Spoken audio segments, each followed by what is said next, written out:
nirasya sarva sandeham akikritya sudarshanam prakashita rahasyam tam bhajami gurumishwaram.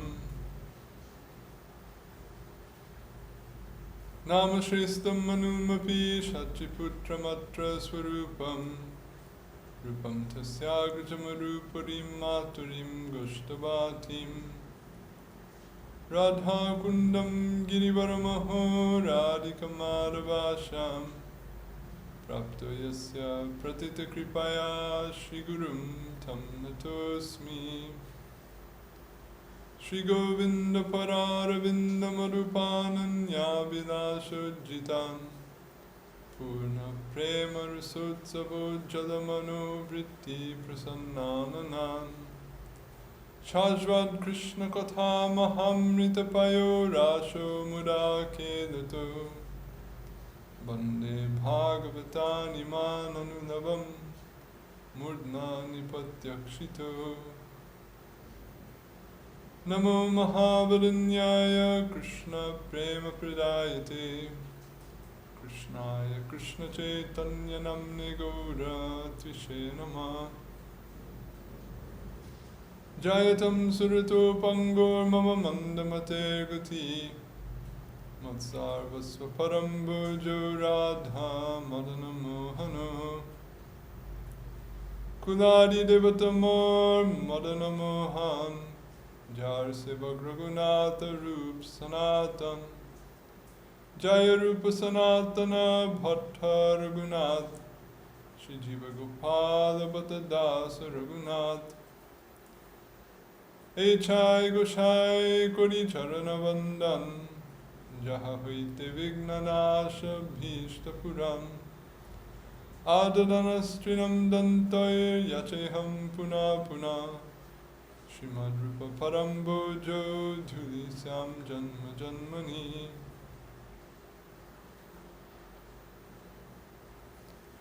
So by the grace of Sri Kali Yuga Pavana, the Svabhajana Vibhajana, Prayojana Avatar, Prema Purushottam, Karuna Maha Sagar, Sri Gauranga Mahaprabhu, and his beloved Parshad, the crest jewel of Gaudiya Vaishnavacharyas, the fulfiller of his heart's desire in this world, Sri Rupa Gosvami Prabhupada.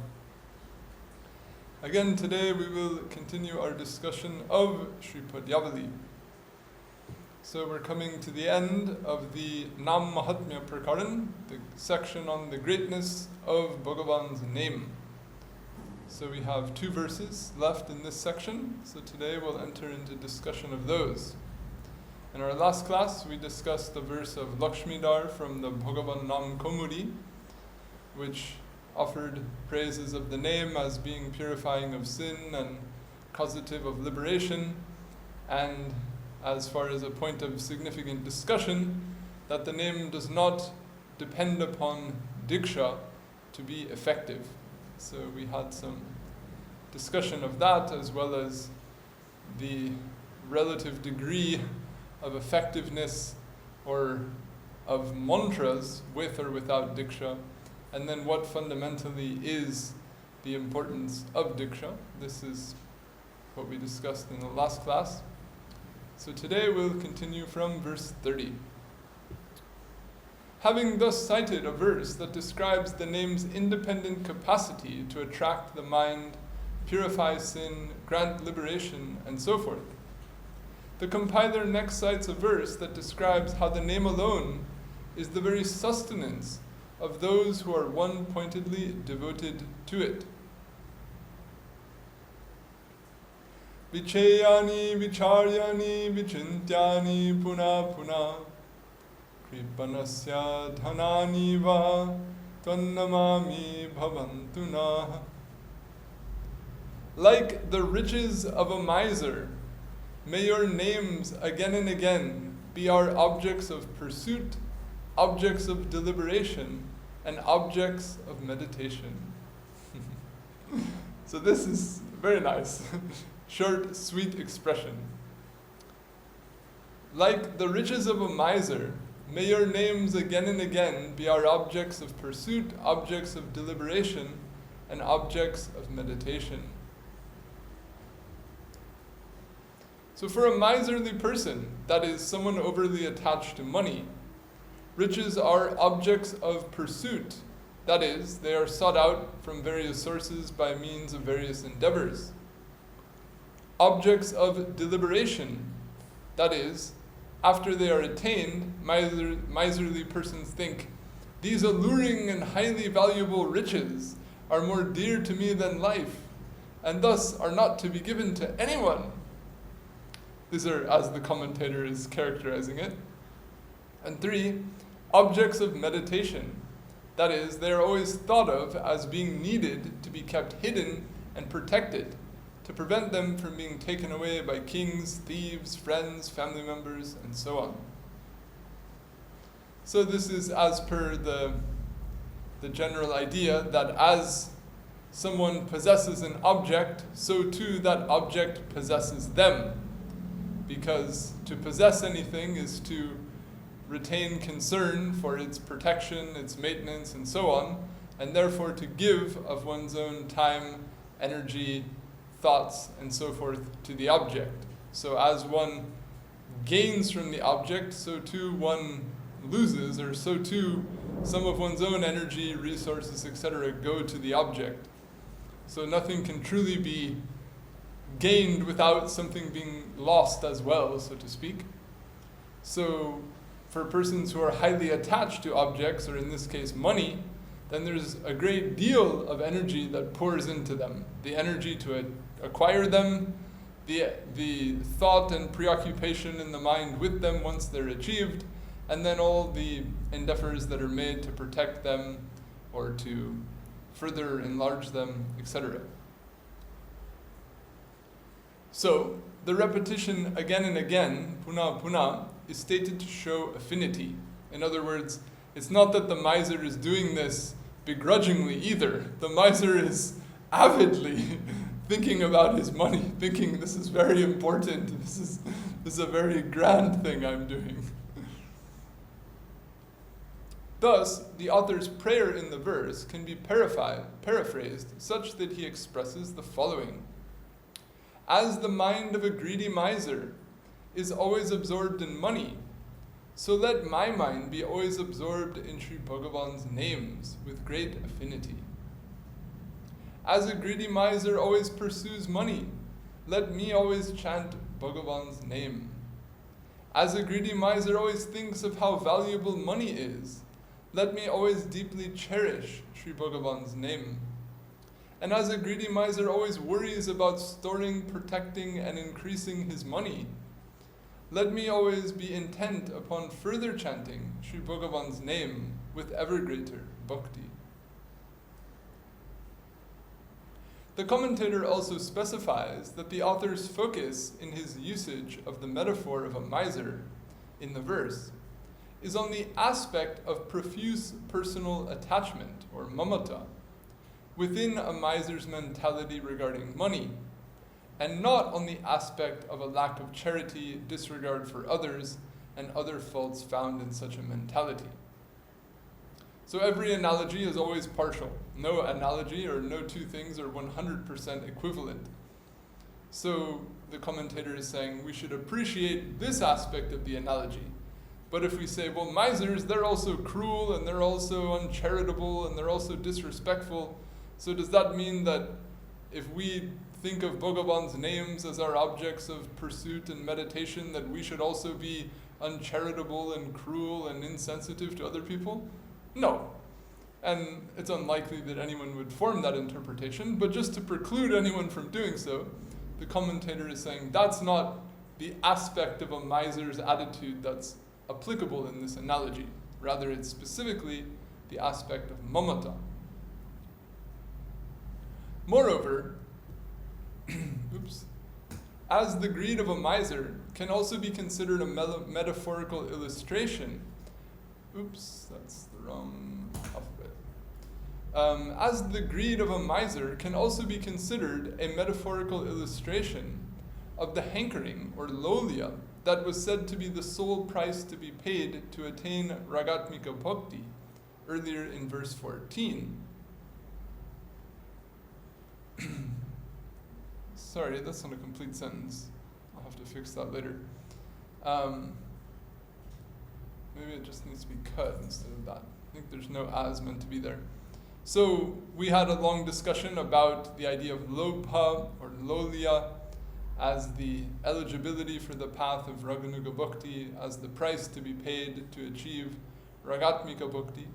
So here, when the person is saying, let the names be like the money of a miser, then we can say that there's also an implication that let me have that type of hankering, let me have that type of greed for the name and for bhakti, the way a miser has for money. The personal attachment, mamata, that the commentator specifies is the focus of the metaphor in this verse, can also be considered illustrative of the mamata that is characteristic of prema bhakti, as per the compiler's definition in Bhakti Rasamrita Sindhu.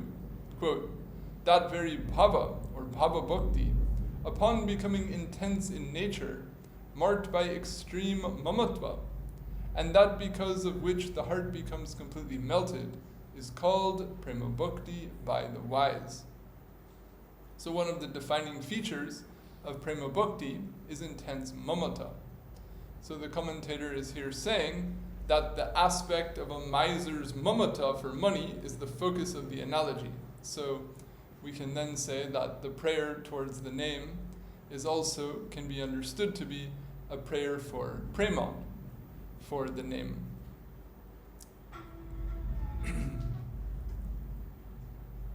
So, on the topic of prema related to the name, we come to the final verse of this Nam Mahatmya Prakaran, and a very important one, the second verse of Mahaprabhu's Shikshastakam.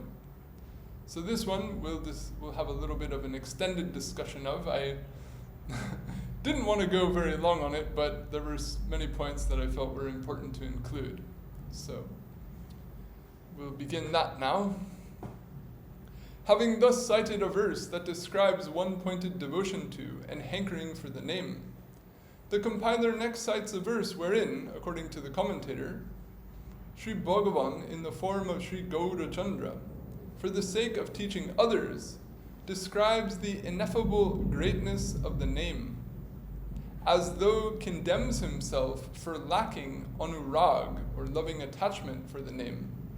That is, lacking prema characterized by extreme minus or mamata, and prays to himself for the sake of increasing his anuraga for the name, so as to indicate that it is Sri Bhagavan himself who is the fundamental cause of anuraga for his name.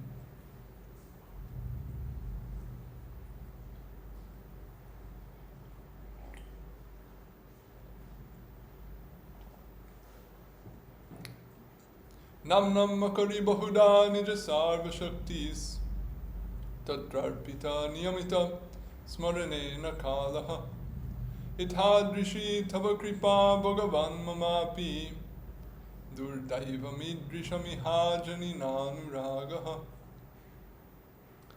Pardon me for my stubborn use of the passive voice here in this translation. A multitude of your names has been manifested by you. Therein all your own shakti has been invested, and time has also not been regulated with respect to remembrance of those names of yours. Such is your grace, O Bhagavan, yet my misfortune is such that no anurag for them has arisen in me. So the verse is full of past tense in Sanskrit, therefore the translation is full of past tense in English. That's my style. Take it or leave it. This verse is the second verse of Sriman Mahaprabhu's Shikshastakam, and Sri Krishna Das Kaviraj Goswami Pad introduces it as follows in Sri Chaitanya Charitamrita. Quote, dejection and humility arose in Prabhu's mind, and he recited a verse, by hearing the meaning of which all suffering and sorrow cease. The profound benefits of Sri Krishna Sankirtan were described The profound benefits of Sri Krishna Sankirtan were described in the first verse of the Shikshastakam. And Srimad Mahaprabhu is said in the aforecited Payar to speak this second verse in a spirit of dejection and humility, because he, in the midst of his absorption in the bhava of a bhakta, feels himself to be acutely in want of anuraga for Sri Bhagavan's name. So the first verse of the Shikshastakam is this triumphant hailing of the glories or the effects of chanting the name. So why, after singing these praises of the name, does he then feel dejection and humility? You would think he feels excitement and enthusiasm, but the waves of bhava that flow through him were such that, having thought and felt intense remembrance of the greatness of the name, then what he feels within himself to be a lack of sufficient regard, a lack of love for that name who's so worthy of love. This is where his heart and mind went, so to speak, next. So this is the sense of why he felt dejection and humility, but we'll go into further detail on that in a minute.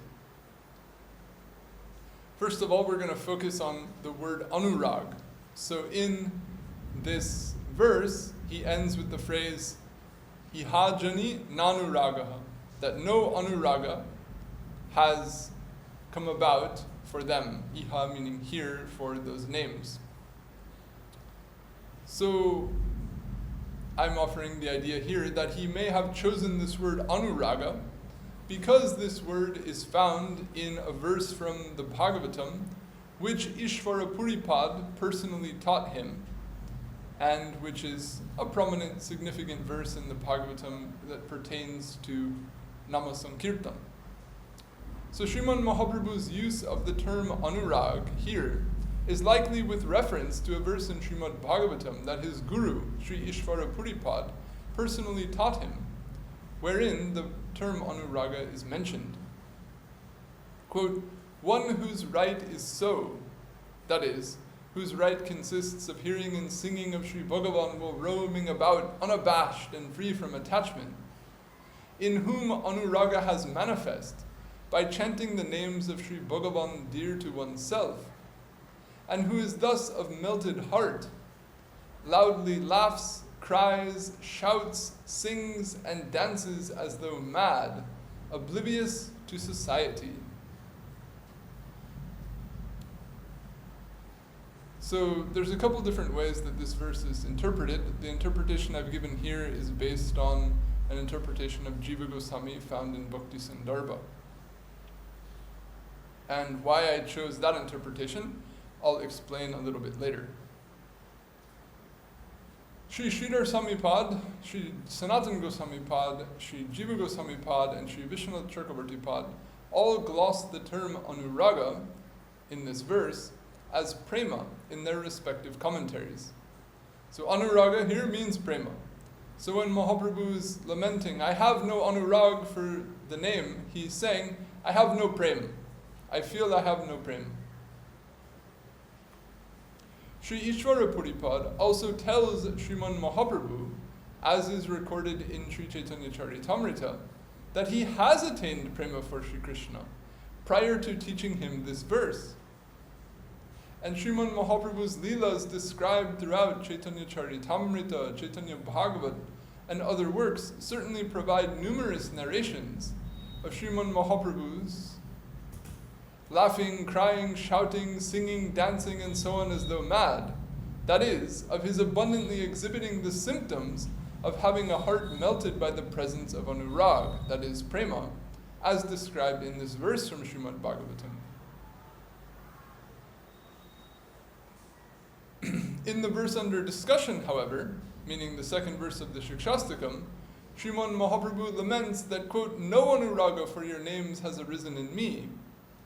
Why does he feel that he has no prema, when indeed he has a profusion thereof? So this is interesting. He's saying, I have no prema, but yet his guru is saying, you have so much prema. look at this verse in the Bhagavatam that describes the symptoms of those who have prem. You have all of these symptoms. We can see the lakshanas, therefore we can infer the cause. You have prem. When Mahaprabhu received Diksha and then came back and said, Ki mantra dila Goshai, ki batar bol, japite morman hoilo pagol. That, oh Goshai, what kind of mantra did you give me? The more I chant it, it makes my mind go crazy. What have you done? What sort of power does this mantra have? When he speaks like this to Ishwarapuri, then Ishwarapuri says, that type of craziness that you have, I also want that. This is not ordinary craziness. This is Krishna Prem. So, undoubtedly Mahaprabhu has Prem. Even his guru is telling him he has Prem. But yet he's saying, I feel as though I have none. So how is it that he can have it and feel that he doesn't? So the following is to be considered in this regard. Quote, the nature of prema is that one in whom there is a connection with prema, that is, one who has prema, thinks, I don't have even a trace of prema for Krishna. So this is peculiar. Those who have it feel that they don't. How can, when something is there, how can the effect not be felt? Or is the effect felt? How is this happening? Why does prema produce the feeling of lacking prema in those who do have prema? We get discussion of this in the Bhagavatamrita. Sri Sanatana Pad explains in his Brihad Bhagavatamrita that prema and humility have a mutual cause and effect relationship. Meaning, prema and humility flow in a feedback loop, wherein humility acts as a cause of increasing prema, and prema acts as a cause of increasing humility. Sri Sanatana Pad also in one case defines humility as, quote, the heartache of awareness of one's own unsuccessfulness, or of one's lack of bhakti to the lotus feet of Bhagavan. It can thus be understood that Sriman Mahaprabhu speaks this second verse of his Shikshastakam as an expression of the heartache produced by his humility. And it is for this reason that Sri Krishnadas Kaviraj Goswami Pad introduces the verse by saying, dejection and humility arose in Prabhu's mind, and he recited a verse. So prema and humility have a cause and effect relationship. Because he has this prema, that's why he's saying he doesn't have it. Because the prema produces the feeling of an ever-increasing want for more. And it produces a feeling of insufficiently expressing or insufficiently acting in accord with the ideal of prema that one cherishes. Moreover, Sri Krishnadas Kaviraj Goswami Pad says that by hearing the meaning of this verse, all suffering and sorrow cease, because this verse is an expression of humility. This is to say that it nurtures the presence of humility in the heart, and thereby nurtures the presence of prema in the heart, since humility is a cause of prema's increasing, as per the mutual cause and effect relationship between the two. Thus, to the extent that prema becomes manifested in the heart, suffering and sorrow become dispelled from the heart, since prema in and of itself is the highest bliss. Prema is the highest state of purity that subsidiarily destroys all varieties of suffering and sorrow. And prema makes one indifferent to any sort of suffering and sorrow one may nevertheless have to undergo in the course of serving Sri Bhagavan, as we hear about in regard to Madhavendra Puri. Quote, this is the natural behavior of intense prema. One who does not consider one's own suffering, impediments, and anything otherwise. So Madhavendra Puri was sent in the hottest month of the year to travel across a very rigorous, unpopulated, unsafe land in order to haul back sandalwood to Vrindavan. So to go in a very hot time through a place ridden with thieves and thugs and try to carry something very valuable for which you're likely to be robbed, this is not an easy task. But yet he was so eager to do it, he took it upon himself with full joy and feelings of blessedness. So although he was undergoing a great deal of hardship to fulfill this desire of the deity, nevertheless he didn't consider any of it hardship at all. He considered it and truly felt it to be a great blessing and joy. So therefore this description is given of him, that the natural behavior of intense prema is that one does not consider one's own suffering, impediments, or anything otherwise. So, from a reflection in the spirit of humility will come nurturing of the spirit of prema, and as far as that prema becomes prominent within the heart, then so too will this unabashed eagerness for service and this indifference to all that comes in its way, that spirit will flourish, that strength will flourish within the heart. So the power of prema, so to speak, or the shakti of prema, has tremendous capability to enable people to overcome impediments, to persevere through personal suffering, and so forth. So this is one way we can understand why Kaviraj Goswami is saying that if you hear the meaning of this verse, all your suffering, all your sorrow will go away. In other words, by hearing this verse, the spirit of humility will come to you. When that humility comes to you, then prema will come to you. And when prema comes to you, then you have the shakti to conquer everything. This is one way. Now here's a second interpretation. From another perspective, the suffering and sorrow said to be dispelled by hearing the meaning of the verse under discussion can be considered specifically the suffering and sorrow produced in the hearts of bhaktas by the absence of anuraga for Sri Bhagavan and his name. And because this verse explains the cause of that suffering and sorrow, it can be said that hearing the meaning of the verse causes such suffering and sorrow to cease, since one who comes to understand the cause of such suffering and sorrow can then take up the means to remove the cause and thus terminate such suffering and sorrow. So the cause of this lack of anurag for the name will be discussed later in this commentary. It comes in the final line of the verse. So this is another way we can interpret it, that this expression explains the reason why one doesn't have anurag for the name. By learning that reason, one can then take action to remove that impediment. And by removing that impediment, one will achieve the anurag. And because one's suffering and sorrow is felt as a result of that lack of anurag, then that suffering and sorrow will go away when one achieves that anurag. So it can also be understood in this way. So now we'll go through the content of the verse itself, starting from the first line. This is the context, or the frame, so to speak.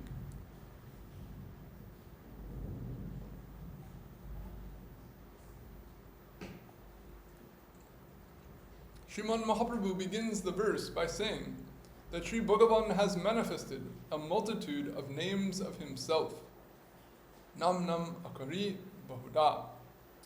The reason he does so is discussed in the Bengali explanation of the verse in Chaitanya Charitamrita. Let's make that of this. Many people have desires of many types. Graciously, you have thus brought about the manifestation of your many names. The intent here is that because every human being has a unique set of personal preferences, based on their unique personal karma, swabhav, vasanas, desires, and so forth, different names of Sri Bhagavan appeal more or less to particular individuals.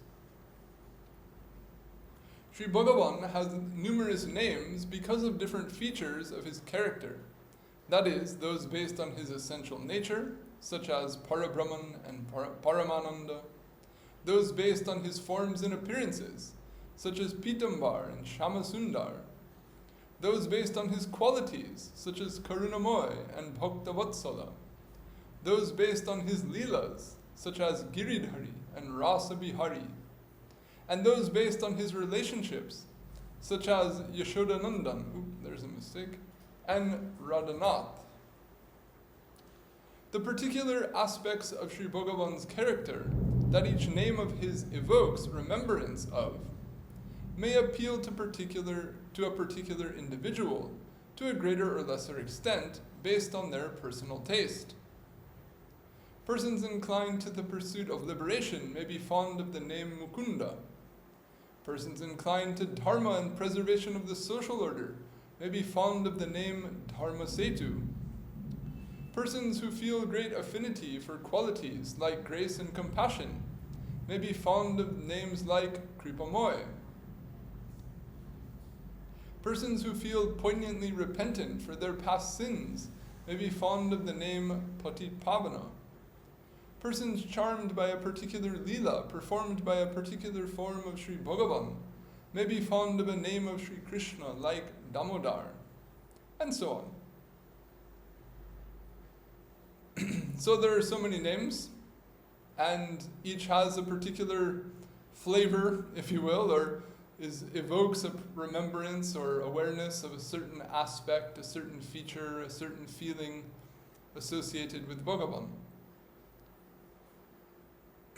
And because individuals have different taste based on their past karma, based on also the sadhu sangha that they get, then not all the names are going to appeal to everyone the same way.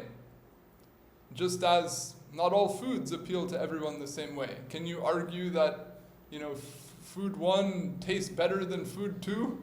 Good luck! Because some people will adamantly say food number 1 tastes better than food number 2, and another group will say the opposite. And they're equally right, because for them, whatever they find to taste better actually does taste better. Because taste is not universal. This is the point. That the pleasure we feel from things is as much, if not more, based on the attunement of our own selves as tasters as it is in the qualities of the object. Certain foods from certain ethnicities that aren't common in other regions or cultures, for the people who've grown up eating those foods are incredibly relishable. And if you feed those foods to persons who are accustomed to other things, they'll find them terrible. I'm sure we've all experienced this before, and we've heard stories of people unable to do this. I don't want to go off here. I remember once I was talking with one fellow in Brazil, and he had been a vegetarian all his life. And then he had to go, I think, for his wedding to his wife's family's party. And then, unbeknownst to him, they fed him a bunch of things that had been cooked in lard and things with meat stock in them. And he said that immediately after eating the meal, he felt so nauseous that he had to lay down. And then he looked up as though he'd just woken up, or just gotten up after laying down for a moment, and it was 18 hours later. And he had been, and then he was told that his family members were about to take him to the hospital, and they were worried he'd become completely ill, and he had, passed out for 18 hours. His system was so disturbed by the consumption of these animal products because it was completely foreign to him. But those same people at the party, they were quite happy with the food. So anyway, sorry for the silly example, but just reminds me of that the very same thing, for one person, it's terrible, and for the other person, it's great. So similarly, whether it's food or whether it's, art or culture or music or love or persons who one wishes to love. Someone may wish to marry one person, and that very same person would be the last person that another person would want to marry.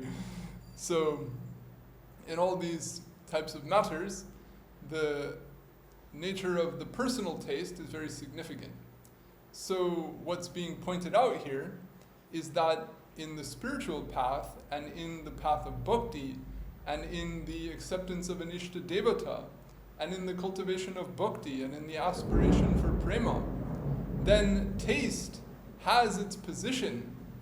The particular attunement of the aspirant and the particular ruchi, the particular attraction, the particular affinity that seeker has for a particular form of Bhagavan, a particular lila of Bhagavan, a particular dham of Bhagavan. This is very important. This is very significant. This is very essential to the process.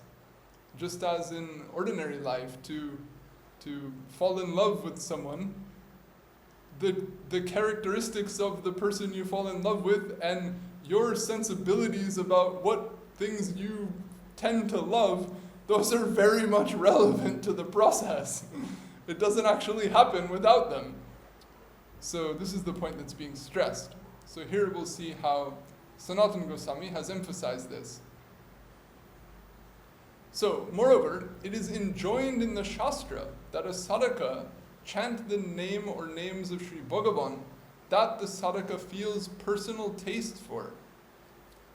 So here's a statement given in the Hari Bhakti Vilas. One should meditate on the name of the wielder of the chakra, the deva of devas endowed with the shakti of all objects, which is also liked by oneself, that is, for which one feels a specific taste, for the sake of attaining all objects. So it might sound a little cluttered here, the way it's just translated, but essentially it's just saying that one should meditate on the name of Bhagavan, which is liked by oneself. That's the point. He's called Chakradharina, or what is it, Chakrapani here? Chakrina. So that gets rendered out as wielder of the chakra. He's called Deva Deva, so then he's called the Deva of Devas, and Sarvarta Shakti Yuktasya. These other compounds are in apposition, so it comes out a little long and clunky, so to speak, but the point is being made is very simple. One should meditate on the name of Bhagavan, which is liked by oneself. So Sanatan comments on this, quote, liked, abhiruchitam, refers to that name which is desired by oneself. And this mention of meditation on the name that is liked by oneself is stated with reference to a swift and apt attainment of all objects, i.e., for the purpose of the chanter attaining whatever object they so desire, by means of a specific form of bhakti, that is, by means of performing a specific form of bhakti with that name of Sri Bhagavan, such as hearing, chanting, or remembrance. So bear in mind, this is a statement in the Puranas. It's not, a statement of an acharya writing specifically about Shuddha Bhakti. So he's speaking in the broader context to seekers of the Chatur Varga. Some may seek Dharma, some may seek Artha, some may seek Kama, some may seek Moksha, some may seek Prema. Whatever you seek, if you chant the name of Bhagavan, you're sure to get it, because Bhagavan's name is here called Sarvarta Shakti Yukta. Bhagavan is he who possesses the Shakti to bestow upon you any object you desire. So, chant the name of that wielder of all Shakti, and you're sure to get whatever you want. But which name should you chant? The name that you like, the name that you feel special affinity for. Because by having affinity for that name, you'll be more efficient, you'll be more successful in actually chanting it, in actually engaging in activities of bhakti. And what will that do? Here he says, a swift and apt attainment. Then, efficiently, you'll fulfill the purpose for which you're doing the activity. So, there's another verse, which is quoted elsewhere in Hari Bhakti Vilas, which is 90% the same as that one, just one or two words slightly differ. And Sanatan also comments on that verse as follows. That particular name of Sri Bhagavan, for which one has affection, priti, is to be worshipped. And one's attainment of all objects shall occur specifically by means of that particular name. So here these two verses are saying there should be a feeling of taste, of relish for that name, for that aspect of Bhagavan that one is worshipping. There should be some warmth, some attraction there, so to speak. And so these are statements that Sanatana Pad is quoting from the Puranas in Hari Bhakti Vilas. Now he also writes this same point himself in the Brihad Bhagavatamrita. So that is as follows. Although all of Bhagavan's names have equal greatness, still, attainment of one's object shall occur quickly and easily by means of that name which is dear to oneself. Because of the possibility of dearness in regard to all names of Sri Bhagavan, on account of the particular manner of people's varied taste, that is, on account of people having a variety of tastes and thus individuals having personal taste for different names of Sri Bhagavan, all these names of Bhagavan shall be regarded as dear, by virtue of their potentially being dear to anyone and inevitably being dear to someone. So here he's saying that not all names will be dear to everyone. Everyone will have individual taste, and based on their taste, particular names will be relishable or dear to an individual. So that individual should chant that name of Bhagavan. So now I come to why I used the interpretation of Jiva Gosvami given in Bhakti Sandarbha regarding the verse Evam Vrata from the Bhagavatam that we discussed earlier. It is on these grounds that Sri Jiva Pad interprets the phrase Supriya Nama Kirtya Jatanuraga in Srimad Bhagavatam 11-40 to mean one in whom Anuraga has manifested by chanting those names of Sri Bhagavan dear to oneself, that is, desired by oneself, and to mean one in whom Anuraga has manifested, meaning one in whom great prema has appeared, by chanting, that is, by means primarily of chanting, those names which are dear to oneself, that is, desired by oneself and nourishing to one's own inclination. So this phrase, Supriya Nama Kirtya, the other interpretation that Jiva Goswami, Sanatana Gosvami, Chakravarti Pad give, is that Priyam is just refers to Bhagavan. So Swapriya means one's beloved. So Supriya Nama Kirtya means by chanting the name of one's beloved, by chanting the name of Bhagavan. This is one way it's interpreted in general. But the other interpretation, and the interpretation that's relevant here, is that Priya is a modifier of Nama. Rather than saying name of the Priya, it's saying that the names are Priya, the names are dear, or the names are, as Jiva Goswami is saying, are desired by oneself, and that they're nourishing to one's inclination. So this is also relevant in particular to the process of Raganuga sadhana bhakti, where there is a desire for, there's an aspiration for a specific relationship, for a specific bhava.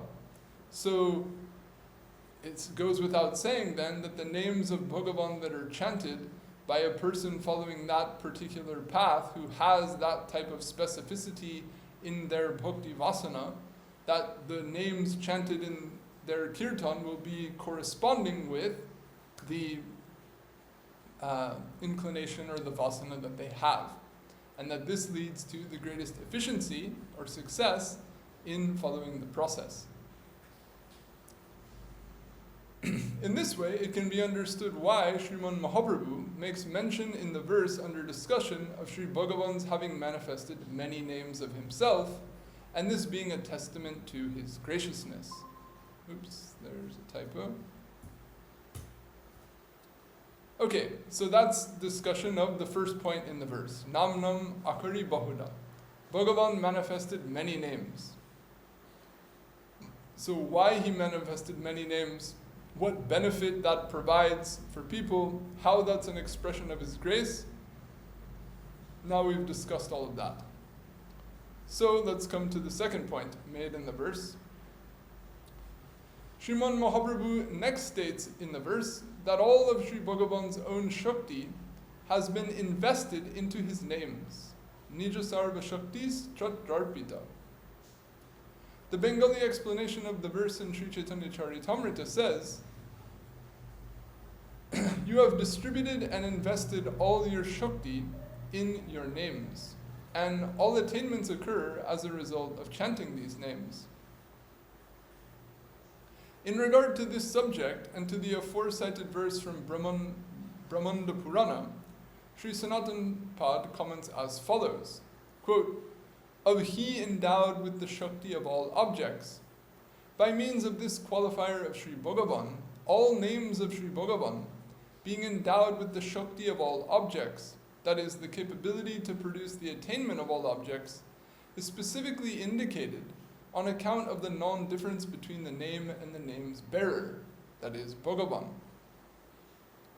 So he's elaborating on the verse that we quoted earlier. So if Bhagavan is endowed with the Shakti that can grant a chanter whatever they desire, then Bhagavan's name also has that Shakti. This is Sanatan's point. Sri Sanatana Pad cites the aforecited verse from Brahmanda Purana in Hari Bhakti Vilas in the section of the text about the greatness of Sri Bhagavan Namakirtana, and the subsection about the names being possessed of all Shakti, sarva-śaktimatvam. So Mahaprabhu is saying, nija-sarva-śaktis, tatrārpitā. All my Shakti is in the name.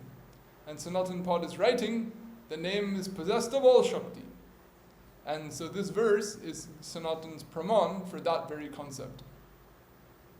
And in that same section, he quotes the following verse. "All the auspicious Shaktis, dispelling of all sin, which are present in charity, rites, austerity, pilgrimages to tirthas, and so forth, as well as in devas and mahats, and in coronations, horse sacrifices, knowledge, and spiritual objects, have been extracted by Hari and established in his own names." So whatever else you want to do, you can get the Shakti that you can get doing that, you'll get in the name. Sorry, this is just a personal note, but one time I was at this festival in California called the Shakti Fest, which is this popular kind of New Age spirituality festival. And we're invited briefly to talk on the main stage, and so in my 5-minute talk, I quoted this point, because I thought, this is the Shakti Fest, so I'll tell the people that all the Shakti is in these names that they're singing, and they'll like that. And so I quoted this point, and the MC who was presiding over the thing, when I said this, I happened to look at him, and I saw the guy, he was like, if you use California's speech, he was stoked. He was like, what? And I could, even though I was talking, I could hear him.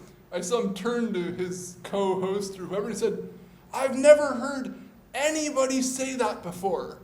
And he was so excited. He's like, "Why have we never heard? We've seen so many of these, spiritual, reps of all these different groups and all these things coming here, but nobody's ever told us this, that all the Shakti is right here in the names." And I was charmed by it, just to see that innocent, happy excitement on the face of this otherwise kind of big shot, tough guy. Anyway, just a personal memory. So the point here is proven, as per these statements in the Skanda Puran, that whatever process you want to do in the karma marg, and more broadly, whatever other spiritual process you want to do, all the efficacy that you can get out of any of it, that and more is all there in the Bhagavan's name. All that Shakti is present. So Sriman Mahaprabhu's statement that all of Sri Bhagavan's own Shakti has been invested into his names can thus be understood to mean that all the Shakti required to purify sin and offense, as well as to produce attainment of any and all the purusharthas, that is, whatsoever a particular sadhaka so desires, is invested in Sri Bhagavan's names. The 7 effects of Sri Krishna Sankirtan described in the first verse of the Shikshastakam can in this way be understood as varied demonstrations of the effects of such Shakti in Bhagavan's names. And we can say, and all the other praises we've heard throughout this prakaran can be conceived in the same way. A further implication of the names being said to be invested with all Shakti is that the names of Sri Bhagavan have the capability to reveal all the primary features of Sri Bhagavan's character, such as his personal forms, his personal qualities, his various leelas, to those who hear, chant, remember, and otherwise worship these names. So, all other Shaktis are in the name, that's one way of taking it, and the second sense is that all Bhagavan's Shaktis are in these names. So, the Swarup Shakti, by which his form, his qualities, his leela, his dham, his essential nature, by which all of this is existent, that Shakti is also there in his names. And by chanting these names, then experience of his nama, his rupa, his gunas, his leelas, etc., all of this can come to be.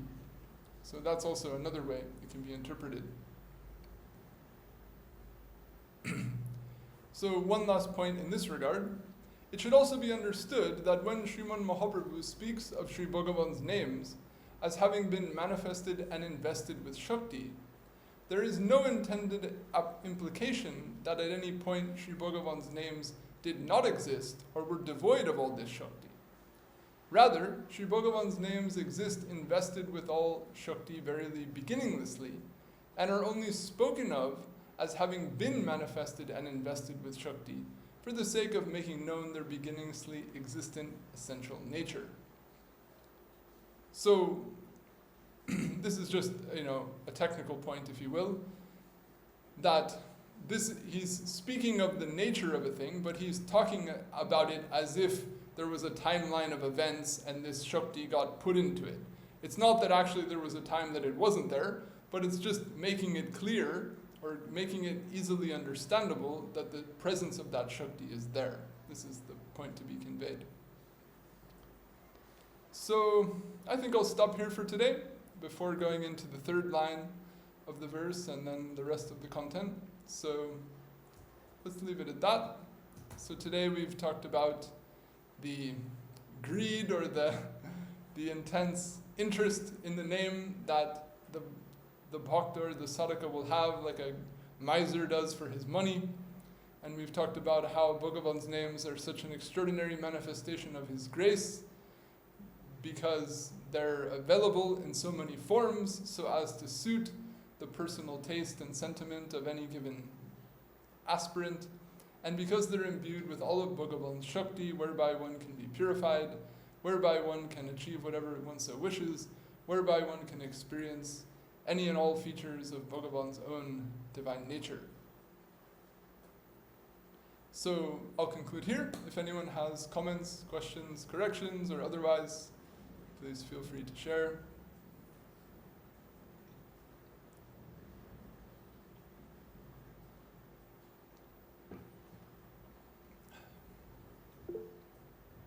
Yes.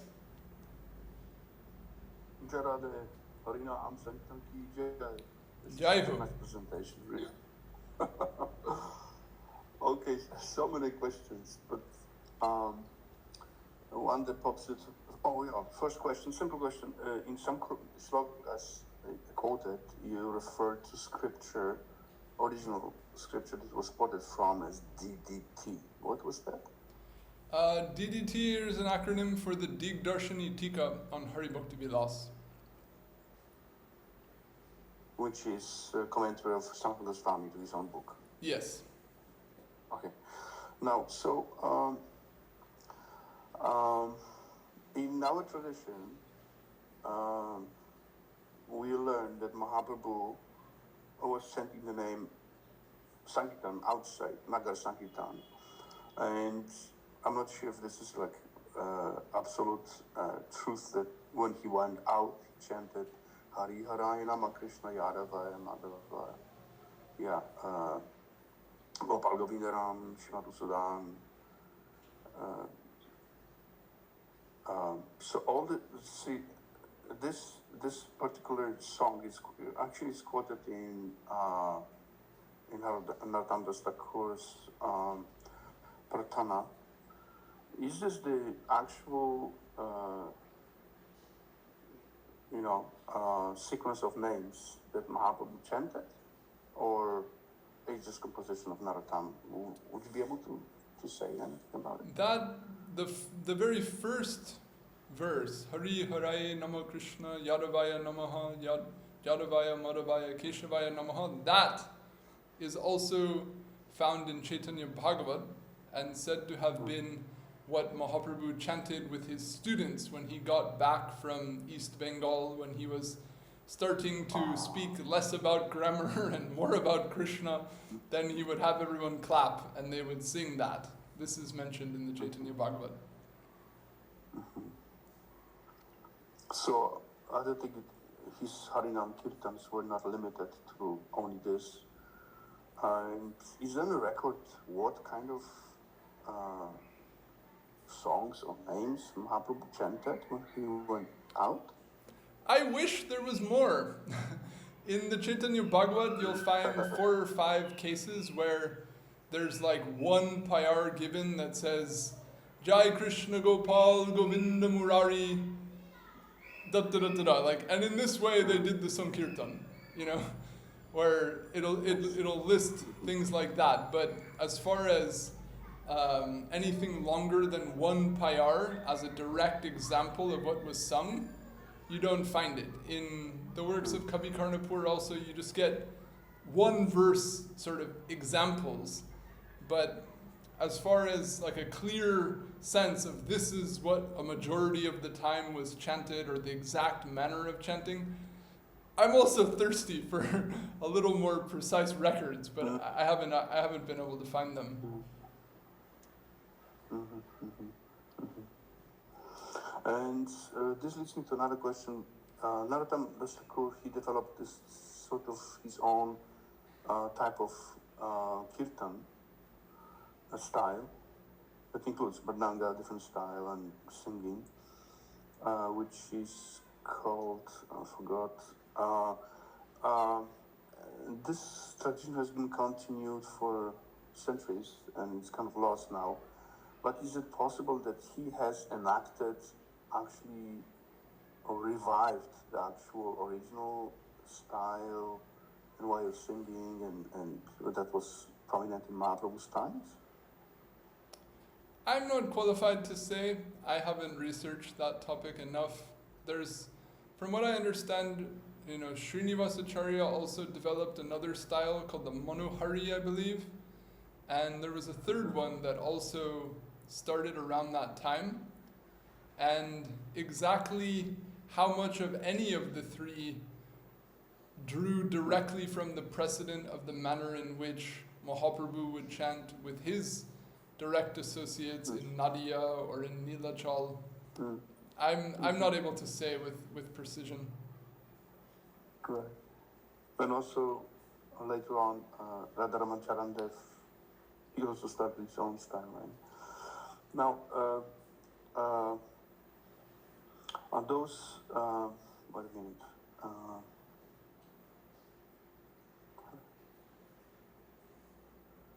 One point I'll just add to that, if I may, is, well, I'll say 2 things. One, it sure would be wonderful to know or to hear how it is that they sung. No doubt that would be fantastic to have some experience of. But my other reflection on the topic is that if even in that first and second generation, there wasn't like kind of meticulous preservation of that manner of chanting, that may also be significant. In other words, perhaps it's also an indication of the lack of ultimate significance of the formal expression, and that it's okay. I mean, I'm just saying this is one way to look at it, is that even if the styles have changed, it's okay, because the styles ultimately aren't the content of the practice, and that, the ruchi the longing, the revelation of grace in response to the heart's call through the name. This is the purpose of the entire thing. So from one perspective, we can say the tradition is well intact and it's okay. In another perspective, we can say, but how beautiful it would be to know and to experience the way that they sang. I can appreciate both sides, if you will. Yeah, definitely. So what Mahaprabhu chanted, what is required, is the bhava in the kirtan. And that bhava comes from, just like we're learning, it's from actually understanding the nāmā-tattva, understanding bhagavat-tattva, understanding priti-tattva. Actually, and also, it's based on the bhava of a guru, bhava of Vaishnava you associate with. So that bhava is carried on through sampradaya in a lineage. And I think that this preservation of bhava is what's most important. And if it is so, then where is it? You know, like how to capture that bhava that is being actually essence of all what we're learning.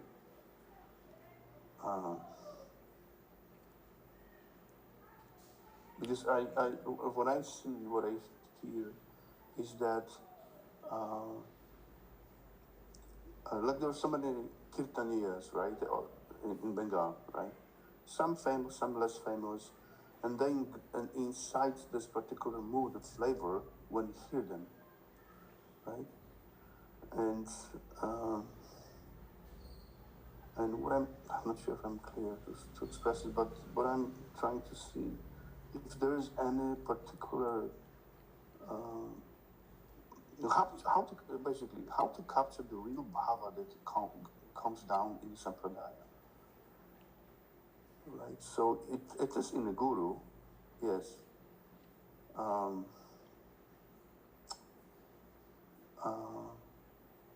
But is there any particular condition or way where to find it?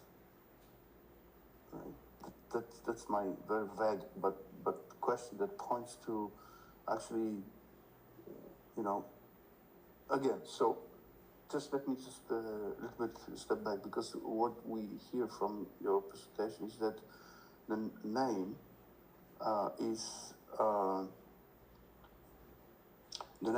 particularly describes all the Shaktis, right? And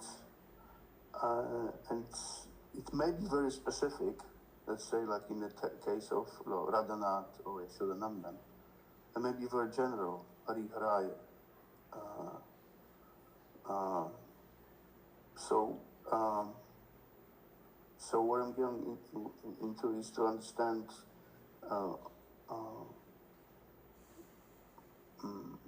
is there a particular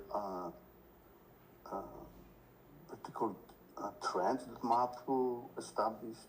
What names should be sung? Although, you know, every name contains all Shaktis, but in Gaudiya Vaishnavism, you know, is there any particular names that are specifically depicting and cherished to contain the sampradaya intact, or is it so open, so universal that any name will do and carry on the mood or bhava of the sampradaya? I think this is the conclusion of my question. But I think, yeah. Okay. Do you understand what I'm saying? I think so.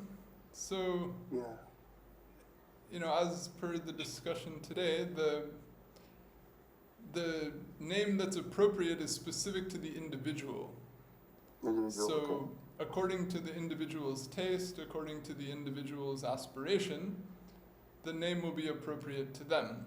So, it doesn't necessarily mean that the name Krishna won't do. The name Krishna will be fine in most cases, you know, but as far as the manner in which names are chanted, you know, one example I'll give is if we look in the Stavamala, Rupa Gosvami begins the Stavamala when he's speaking about Krishna with this Ananda Stotra, which is a short composition of 20 names of Krishna. And if you look at the names that he includes, it's also significant to observe the names he excludes, because every name he includes is the Krishna of Gokula, and specifically the adolescent, beautiful Krishna of Gokula, who's the beloved of the gopis, and who delights in meeting with and worshipping Radharani. So all of the names are precisely about that Dhira Lalita Krishna, who was the Ishtadevata of this text, the Padyavali. So you can see how he's choosing names that are specific to his taste, to his aspiration for his Ishtadevata. So similarly, according to the mood and according to the viewpoint of a given sadhaka, then there'll be, styles of names and thus particular compositions which are more or less suited to nourishing their aspirations. And this is something that will be felt when one has that clarity. Just as you eat food and it tastes good or it doesn't taste good, you can read a poem and feel, is this suitable or not suitable? It becomes quite plain. If you read names, you pick up portions of the Vishnu Sahasranam.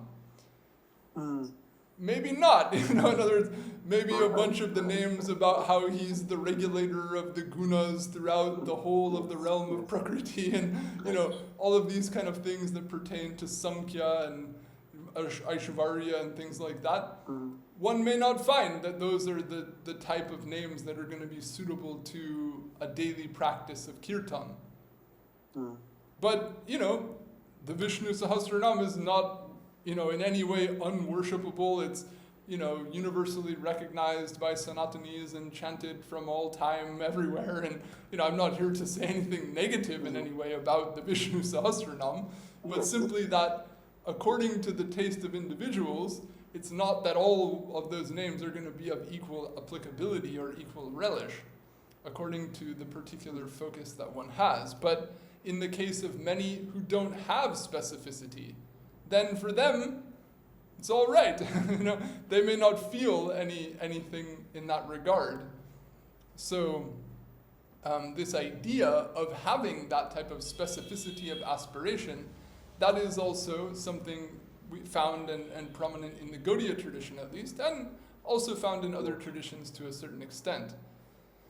So that's one point to consider. Another point that you mentioned is that about how the bhava comes to an aspirant, and I'm reminded of a statement that we discussed in regard to verse 14 from the Sadhana Dipika of Radhakrishna Goswami, where he says that by taking shelter in the Guru, having faith in the Guru, automatically the bhava in the Guru is revealed to the disciple.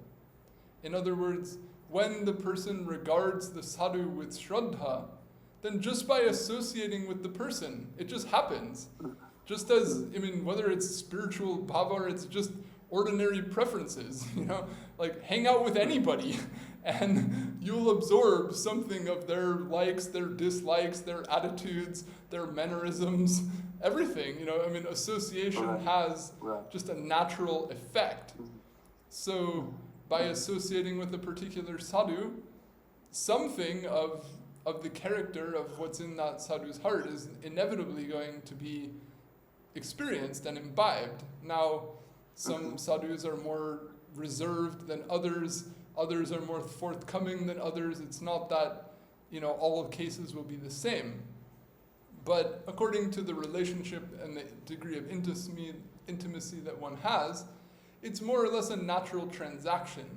So, in the studies that I've done and the experience that I've had, there isn't necessarily any secret methodology, so to speak.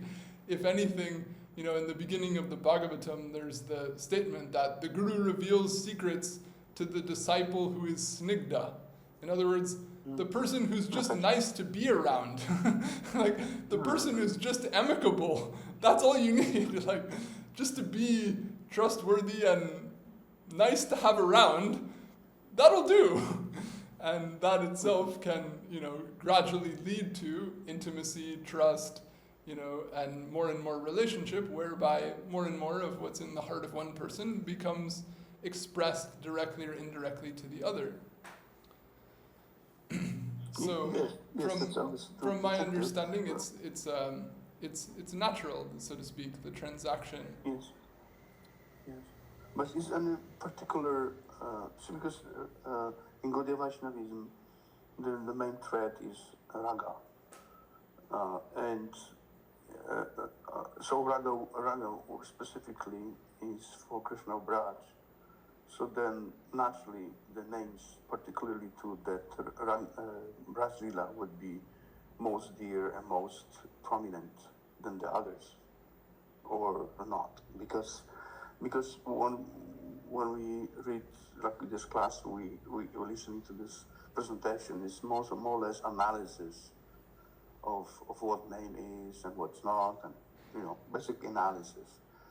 But then, in practical sense, Gaudiya Vaishnavism is narrowed down to a particular type of names because of the raga, because of that mood, because of that Mahaprabhu's hankering for, Nanda Kishore, that particular flavor. So as I was more asking, is there any, so is there any particular selection of names that Gaudiya Vaishnavas prefer over others? Because when you hear this Harikarayanama, Krishna Yadavaya Namaha, it's not the case.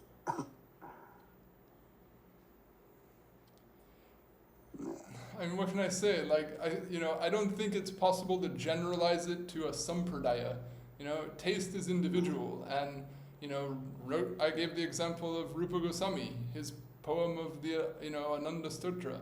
Raghunath Das Goswami, right. He's got his names of Krishna and his, I think it's the Premendu, I forget the name of it, but he's got a 100 name of Krishna Stotra in the Stavavali.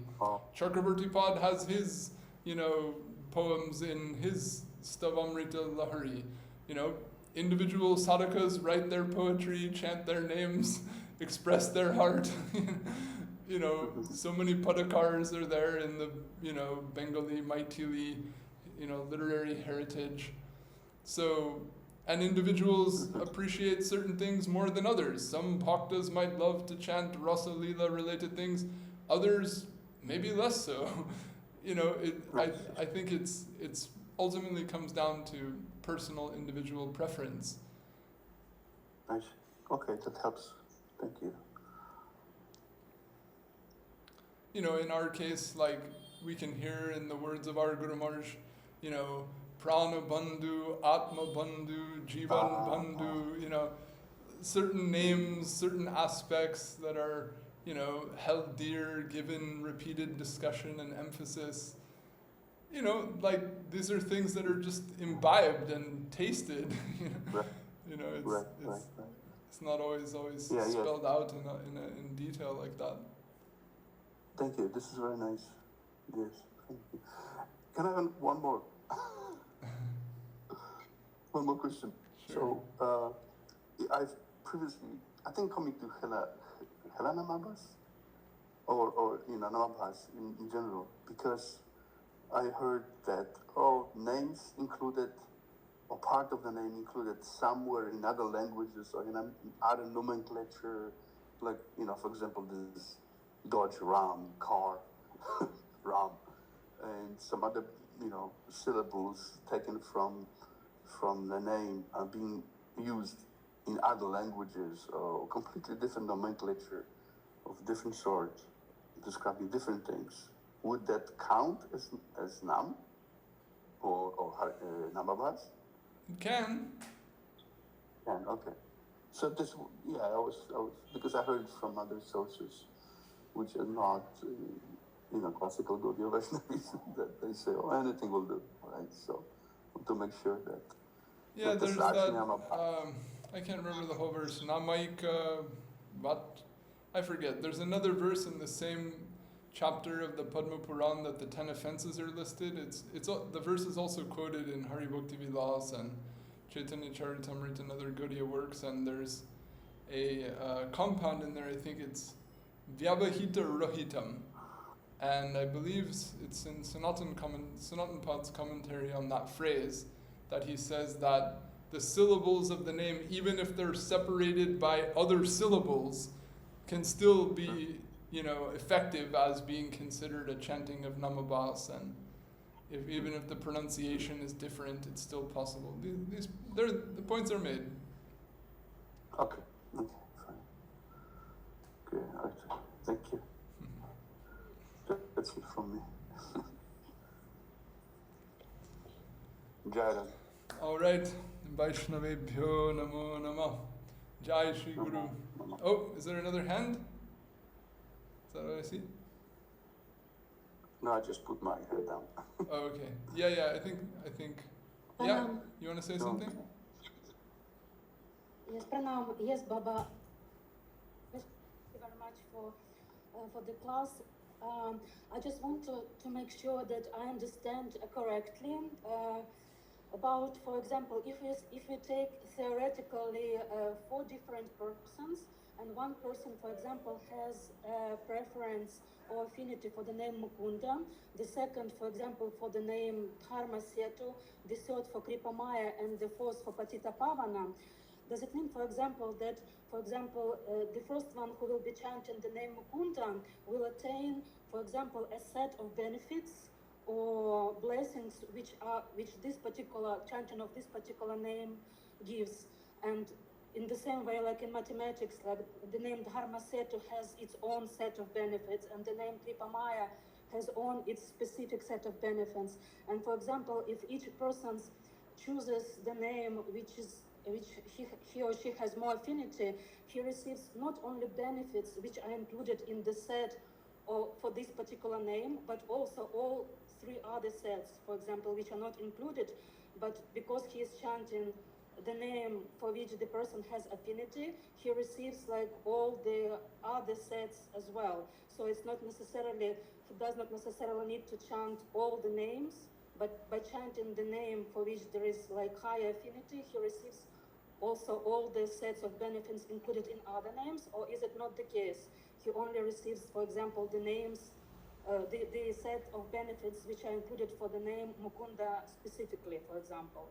And also, in the same analogy, for example, if chanting the name of Krishna includes all of these possible set of benefits with all other possible names of Krishna, if by chanting the name Krishna itself, all the benefits are possible to be attained. Is that correct understanding? Or main thing is that the person will achieve what they aspire to achieve.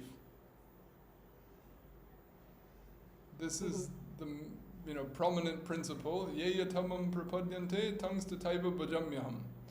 Krishna says, as you worship me, as you approach me, so I shall reciprocate with you.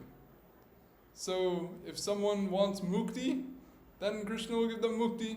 If someone wants kama, Krishna will give them kama. If someone wants artha, Krishna will give them artha. If someone wants prema, Krishna will give them prema. If someone wants braja prema, Krishna will give them braja prema. And obviously he'll do so by first preparing the person and making the person fit to receive that gift, and then he'll give it to them. And if persons are educated and they can refine their sadhana process to chant names that suit precisely their object of aspiration, then they'll efficiently achieve that goal. If they're less refined, maybe that also won't matter. Krishna will mainly look at what the person is searching for in their heart, and he'll give them that. So exactly what quote-unquote benefits are produced by which names has more to do with the mentality of the chanter than it does with the names themselves. All the names have all the Shakti. This is what we discussed. So someone could be interested in liberation and not chant the name Mukunda. Someone could just chant some other name and still get that. So the most significant thing is to become clear and certain about what our sadhya is, what it is exactly that we want to achieve, and then perform our sadhana, perform our worship with that, clearly in mind. And we can be hopeful that we will achieve that. And others, we wish them the best in whatever they pursue.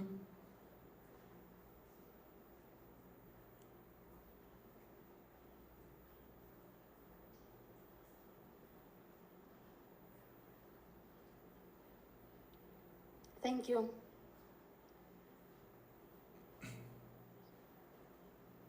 So, all the names have the potential to produce any benefit. In other words, that's one short answer to the question. Is it clear?